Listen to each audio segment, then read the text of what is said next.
শুভরাত্রি। দেখো এত রাতে আমি কি করছি।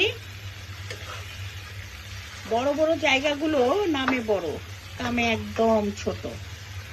এই দেখো বসুন্ধরায় গ্যাস থাকে না, তা আমার রাতে কিছু রান্না করে রেখে দিতে হয়। কালকে আবার আমার বিজনেস পারপাসে যেতে হবে ঢাকার বাইরে, যার জন্য এই দেখো রাতে রান্না করছি। একটা অলরেডি করে নামিয়ে রেখেছি, আর এখন আমি এই যে আরেকটা রান্না করব। তোমাদেরকে কি বলতে হবে কি কি মশলা দিতে হয়? তোমরা সবাই জানো কি কি মশলা দিতে হয়, তবে আমি এটাতে একটুখানি অন্যরকম করে রান্না করতে চাচ্ছি আজকে। একটু নারকেলের দুধ দিব, দিয়ে এই চিকেনটা রান্না করব। চিকেনটা রান্না করে রাখতেছি এই জন্যে যে সকালবেলায় আমাদের গ্যাস থাকে না। 8টা 9টা 10টায় 8টা 8:30টার মধ্যে গ্যাস চলে যায়। আমি অবশ্য সকালে উঠি দিকে রক্ষে সকালবেলায় সব রান্না শেষ করি।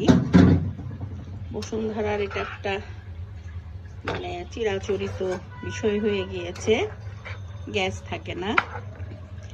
তো আমি চিন্তা করলাম যে কালকে একটু বাইরেও যেতে হবে, একটা মেহমানও আসবে, তো এতগুলো রান্না আমি কি করে সকালে সারবো। এই যে চিকেনটা রান্না করে রাখতেছি।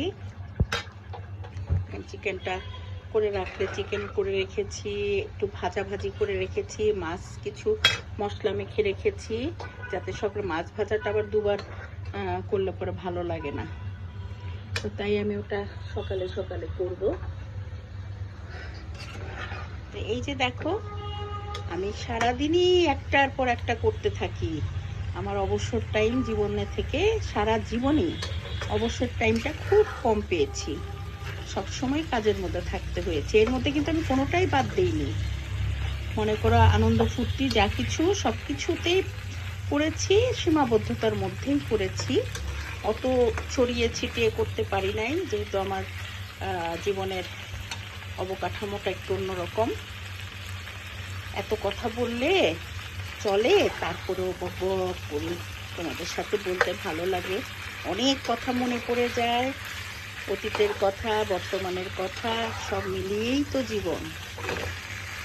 যার জন্য আমার কথার সংখ্যাও অনেক বেশি, তোমরা বিরক্ত হইও না। এই যে রান্না করছি, এটা কষিয়ে ভালো করে একটু গরম পানি দিয়ে নামানোর আগে একটু নারকেল দিব, কেন যেন নারকেলের চিকেন খেতে ইচ্ছে হয়েছে। অনেক দিন পরে আমি নারকেল দিয়ে চিকেনটা রান্না করছি। আগে করতাম ঘন ঘন, এখন মাঝখানে তোমার মনে করো একটু কমে গিয়েছিল, এখন আবার খেতে ইচ্ছা করে। একরকম খাবারটা সবসময় ভালো লাগে না, তাই। তো ভালো থেকো, শুভরাত্রি। তোমরা এনজয় করো রাতকে, আমি রান্না করি। ভালো থেকো, আল্লাহ হাফেজ।